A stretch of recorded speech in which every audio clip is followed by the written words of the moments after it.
Сәлем достар, бүгін үй жағдайында донер дайындайтын боламыз.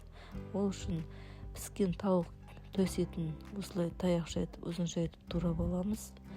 Қиярымызды да ұзыншалап етіп кесіп аламыз. Қызанағымызды таяқша етіп кесіп аламыз. Және тәтті болгар бұрышымызды да керегінше майдалап кесіп аламыз. Үккіштен ірімшігімізді өткізіп дайындаймыз. Лавашымыздың үстіне біраз қасық майонез, біраз қасық кетчупымызды құйып, түгел жауып шығамыз. Енді донерімізді жинаймыз.